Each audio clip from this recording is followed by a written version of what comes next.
Friends, welcome to my channel. आज मैं आपको बहुत ही मज़ेदार सी रेसिपी दे रही हूँ वड़ा पाव की। ये देखो, मैंने है ना मोटी हरी मिर्च ले ली है, साथ साथ एक मुट्ठी हरा धनिया, एक मुट्ठी पुदीना और थोड़ी कली लहसुन की।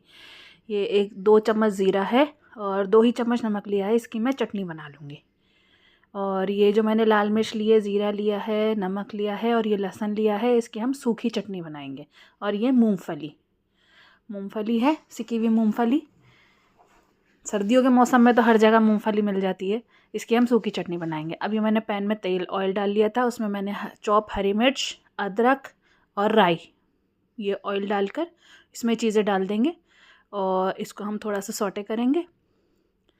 सौटे करने के बाद हम इसमें बस बहुत ज़्यादा देर नहीं, आपको मैं कितनी बताऊँ, मैं आधा मिनट 30 सेकेंड्स के लिए आपको सौटे करना है।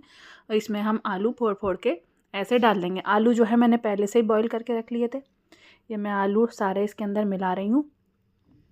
ये देखो, मैं चम्मच से करना चाह रही हूँ तो ये चम्मच से नहीं हो रहा है। फिर मैंने है ना स्टील का चम्मच लिया, उससे भी नहीं हुआ।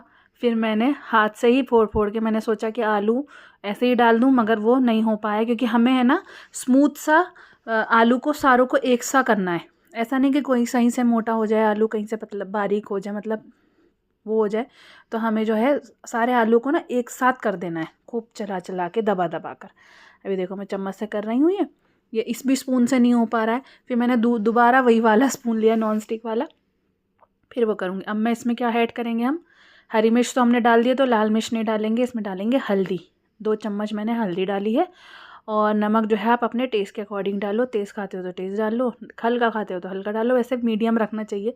फीका नमक जो है वो खाने को बद जायका कर देता है, बेकार सा लगता है खाना अगर नमक बहुत कम हो तो। और तेज़ हो जाए जब भी बेकार हो जाता है ना। तो दोनों चीज़ों का ख्याल रखना चाहिए हमें, ना तेज़ हो नमक ना हल्का हो। तो अब ये देखो, मैं मिक्स कर रही हूँ सारा आलू जो है मसाले में पूरा मिक्स कर रही हूँ मैं। इसमें मैं आपको बताया, मैंने हरी मिर्च, अदरक, लहसुन और राई, बस ये 4 चीज़ों से हमें बघार करना है। ये देखो, मेरा आलू का बैटर जो है वो कैसा स्मूथ सा हो गया ना। मैंने देखो सब चीज़ें एक साथ मिक्स कर ली हैं मैंने। अब ये मैं ले रही हूँ बेसन। बेसन में मैं डालूँगी 2 चम्मच हल्दी डाल रही हूँ मैं, ये बेसन। और इसमें नमक भी आपको, फिर वही नमक की वही बात होती है कि आप अपने टेस्ट के अकॉर्डिंग डाल लो, जैसा आपको खाना हो। तेज़ खाना है डाल दो नमक, हल्का खाना है हल्का नमक डाल दो, कम नमक डाल दो। और ये मैंने ना होममेड चावल का आटा बनाया है घर पे। ये जो है, पता है किचन है ना बहुत ज़्यादा गंदा हो जाता है यार, ऐसे कुछ प्रोसेस करो तो। अब ये देखो, मैं 2 चावल का आटा, कुछ नहीं करा है मैंने चावल के आटे को, बस चावल लिया हूँ, मिक्सर ग्राइंडर में पीस कर रख लिया है। मैं पीस कर ये बनाकर रखती हूँ। ये बेसन में मैंने खाली हल्दी और नमक डाला है। और ये चावल के आटे से ना हमारे जो बड़े बड़े जो बनाएंगे ना हम वड़ा पाव के, तो ये अगर इसमें बेसन में चावल का आटा मिला होगा तो हमारा जो बेसन का जो ऊपर का टेक्सचर होगा ना आलू का, वो बहुत क्रिस्पी हो जाएगा, बहुत अच्छा लगेगा खाने में। अभी आलू का बैटर जो है वो ठंडा हो गया है, तो मैं इसके गोल गोल वड़े बना रही हूँ। देखो, इतना स्मूथ टेक्सचर रखना है आपको, बहुत ज़्यादा पतला नहीं करना है, बहुत ज़्यादा गाढ़ा नहीं, मतलब मीडियम पे रखना है। क्योंकि हम बहुत पतला कर देंगे ना तो हमारे वड़े अच्छे नहीं बन पाएंगे। इस पर कोटिंग अच्छी सी होनी चाहिए बेसन की, इसमें ये रहता है। तो ये जो है मैंने ऑयल रख दिया था गैस पे, मीडियम फ्लेम पे, तेज़ फ्लेम पे नहीं करना। मैंने आपको पहले ही बताया, कोई भी फ्राई करने की चीज़ जो है वो हमेशा मीडियम टू लो फ्लेम पर ही डाली जाती है। तो मीडियम टू लो फ्लेम पर हल्की हल्की आंच पे थोड़ा सा सब्र रखना है, हमें जल्दी नहीं मचानी है इसमें, हमें थोड़ा सा सब्र रखना है। सब्र से काम करोगे तो खाना आपका हमेशा अच्छा बनेगा। तो ये जो है मैं मीडियम फ्लेम पर इनको सारे वड़ों को फ्राई कर रही हूँ। आपने देखा ही मैंने आलू का मिक्सचर कैसे बनाया और बेसन कैसे बनाया। बेसन में डिप करके आलू के गोल गोल बॉल बना के, आलू के बैटर की, मिक्सचर की, और बेसन में डिप करके अब मैंने सारे ये स्पून से उसमें डाल दिए और मैं फ्राई कर दी। देखो कितना प्यारा कलर आया है ना।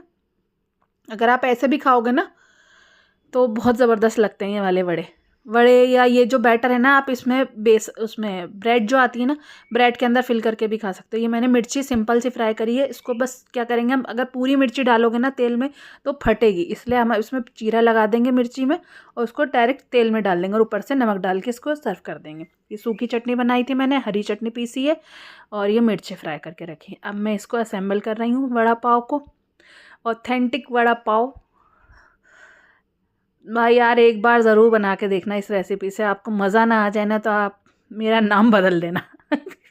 नाम तो मेरा आपको पता नहीं है, आप मुझसे पूछना अगर इसमें मज़ेदारी नहीं आई ना, तो मैं आपको गारंटी दे रही हूँ कि आपको इसमें इतनी मज़ेदारी आएगी ना, बहुत ही ज़बरदस्त बनेंगे। थोड़ी सी मेहनत करनी पड़ती है यार, थोड़ा बहुत खाने के लिए तो मेहनत, बाहर की चीज़ से ज़्यादा ये है कि अपने बच्चों को अपने आप घर में बना के खिलाओ, तो वो आपके हाथों से सफाई से बिल्कुल, और आपको खुद को तसल्ली होगी कि आपके अगर बच्चे फास्ट फूड भी खा रहे हैं तो आपके हाथ का बना हुआ खा रहे हैं, तो ना बच्चों को बीमार होने का डर है, ना किसी चीज़ का डर है। बाज़ार में बच्चे खाते हैं, सारे बच्चों का पेट खराब, बीमारी लग जाती है, फिर आजकल कितनी बेकार बेकार चीज़ें आ रही हैं। तो ये मैंने वड़ा पाव तैयार करके रख लिया, गरम गरम बना के देती जा रही हूँ मैं, बच्चे खाते जा रहे हैं। Do subscribe my channel. Bye guys.